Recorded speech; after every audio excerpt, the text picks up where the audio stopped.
Welche Möglichkeiten haben wir dann noch? Eine weitere Technik ist es, die sogenannte Wake. Back to bed.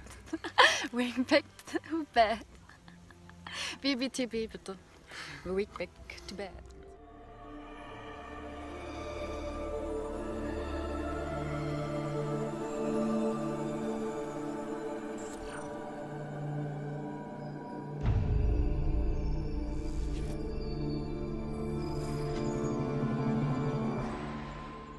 Hallo, hier sind Shiva und Jonathan. Hallo Leute, Heute machen wir ein Video über luzides Träumen richtig, oder über Träumen allgemein. ganz genau. Dafür haben wir uns heute die Barmsteine ausgesucht. Die sind etwa 800 Meter groß, hoch, Die könnt ihr im Hintergrund sehen, manchmal, manchmal. wenn wir nicht im Bild sind. Die Barmsteine sind ein Kraftort, könnte man sagen. Hier herrschen sehr starke Energien, Und viele Legenden weben sich rundherum. korrekt. Sehr viele Legenden, die es hier gibt, von Portalen, die beobachtet worden sind, in denen Tiere verschwunden sind.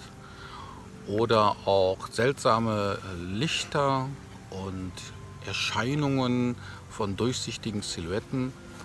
Und daher ein sehr reizvoller Ort, um vielleicht hier über das Thema das luzide Träumen zu sprechen. Genau. Und dann fangen wir doch gleich mal an. Es gibt so 5 Stufen des Träumens. Ja. Vom Trübtraum, dem präluziden Traum, dem luziden Traum Den High-Level-Klartraum gibt es auch noch und das toltekische Träumen. und das toltekische Träumen. Die 5 Themen wollen wir dann zusammen einmal besprechen. Und hierzu fangen wir doch erst einmal an. Was ist das luzide Träumen überhaupt? Das luzide Träumen ist also die Fähigkeit, dass man innerhalb eines Traumes erkennt, dass man träumt. Der Vorteil dabei ist, dass man, sobald man erkennt, dass man träumt, während man träumt, eine sehr klare und deutliche Wahrnehmung erhält. Konträr dazu gibt es dann halt den Trübtraum. Kennt man ja. Kennt man ja, das sind so die gewöhnlichen Träume, die man hat. Man träumt und erst wenn man aufwacht, erinnert man sich, dass man geträumt hat. Möglicherweise. Viele tun das auch nicht.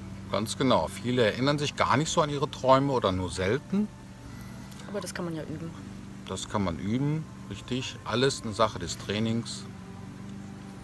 Und die Trübträume sind also die Träume, die für gewöhnlich ein Mensch hat. Dabei existiert der Traum immer nur in der Erinnerung. Ein luzider Träumer hingegen schafft es, innerhalb des Traums bewusst zu werden und macht dann den Traum zur Gegenwart. Das ist auch vergleichbar mit dem Alltagszustand. Der Alltagszustand ist ja auch so aufgebaut, dass wir den Traum als Gegenwart erfahren. Die 5 Stufen des luziden Träumens, wie Shiva schon erwähnt hat, wäre dann Stufe 2 nach dem Trübtraum der präluzide Traum. Also man weiß, dass man träumt, aber ist sich nicht 100% bewusst. Ganz genau, man weiß nicht, dass man eigentlich im Bett liegt und schläft. Oder man weiß nicht so richtig, dass man träumt, nur so halbwegs. Und der Traum ist auch nicht ganz so klar, wie er vielleicht sein könnte, aber schon deutlich klarer. Och, die können schon sehr kristallklar sein und trotzdem weiß man nicht, dass man träumt. Ja, das stimmt. Ja, echt? Ja.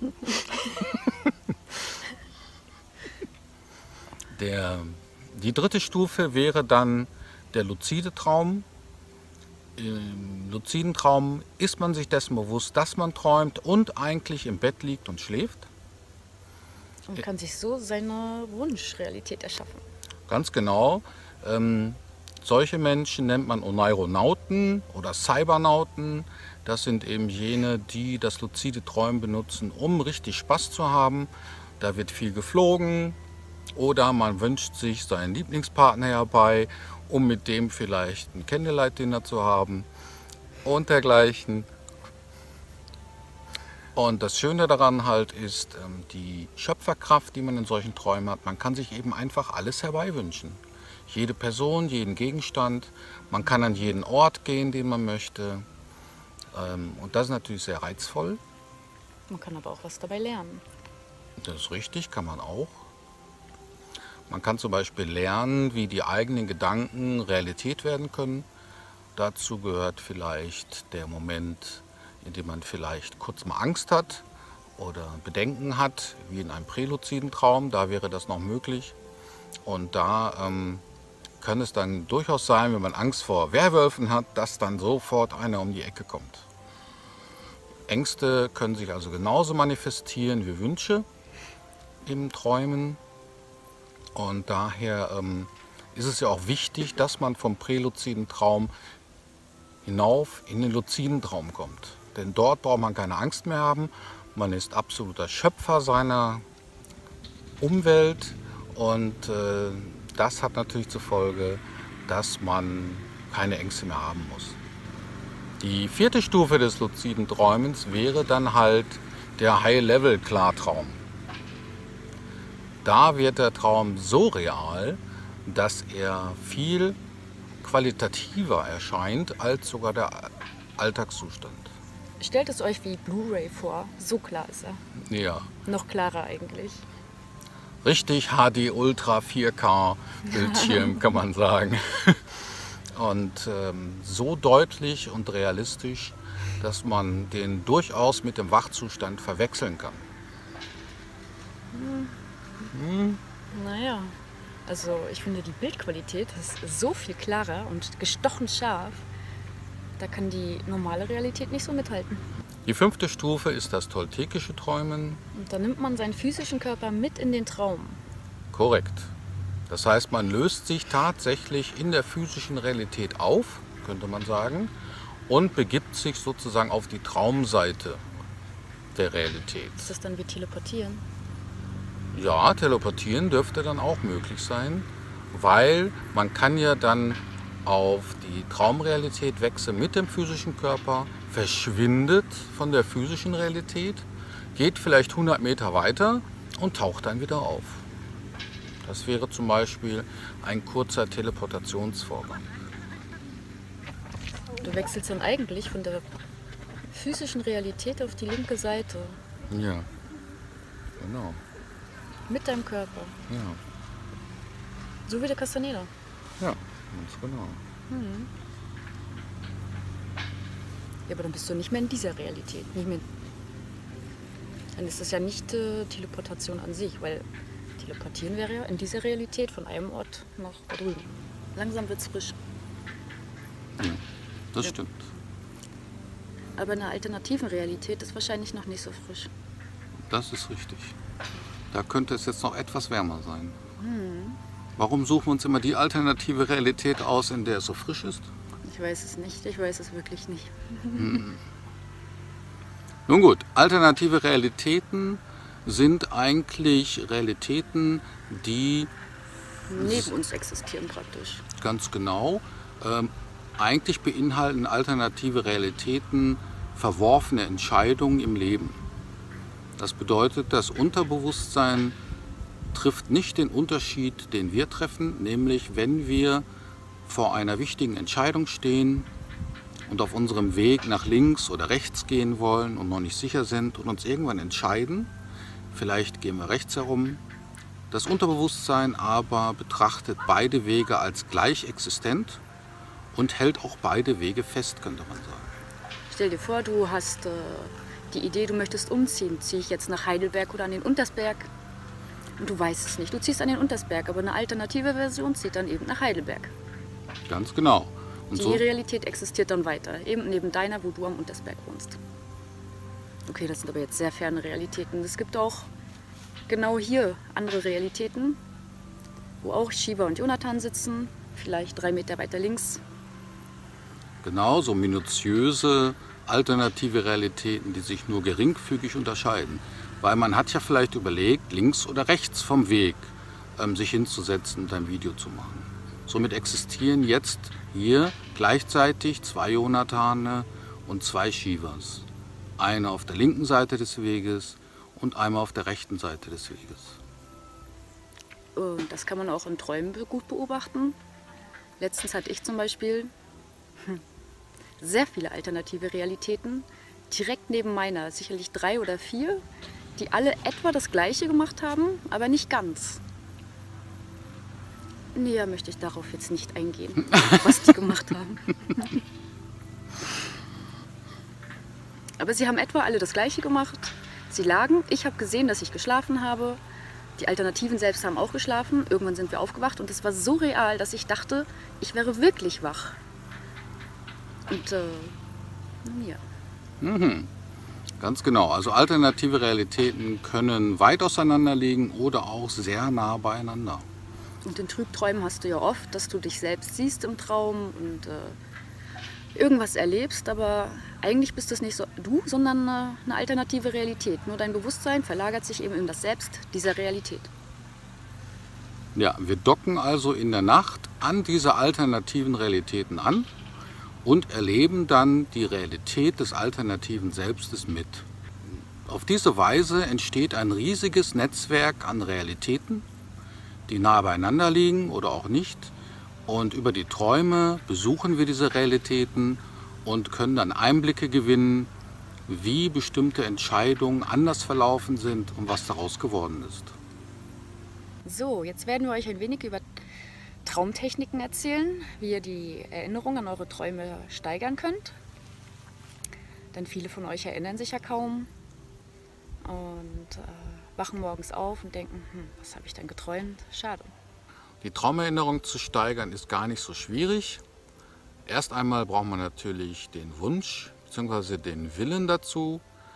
Und die einfachste Technik ist eigentlich, wenn man morgens aufwacht, dass man ganz still liegen bleibt, sich nicht bewegt, die Augen nicht öffnet.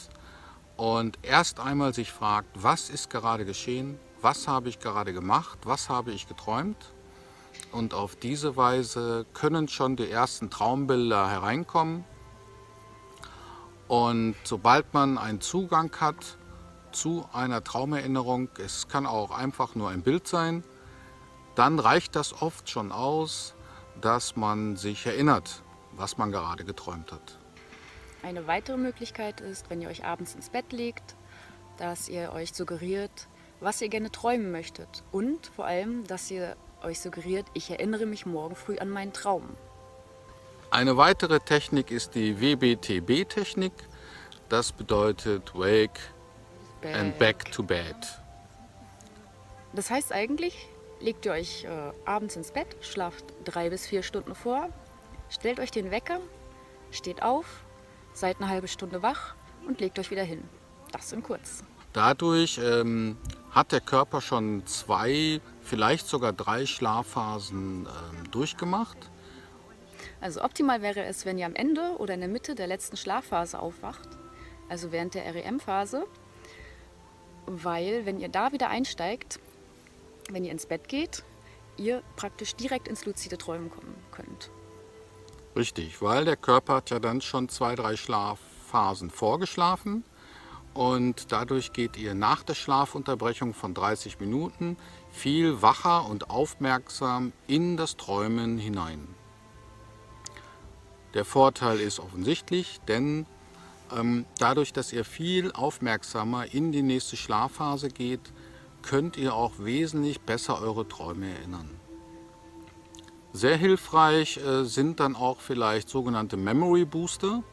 Das sind halt Nahrungsergänzungen, die man dann nach der halben Stunde Wachphase zu sich nehmen kann, um sein Gehirn mal so ein bisschen zu tunen und sich auch besser an seine Träume erinnern zu können.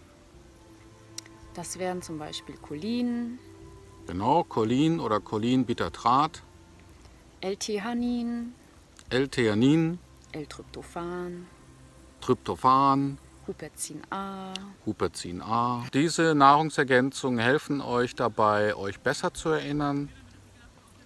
Natürlich gibt es auch die Möglichkeit, zusätzlich Suggestionen anzuwenden.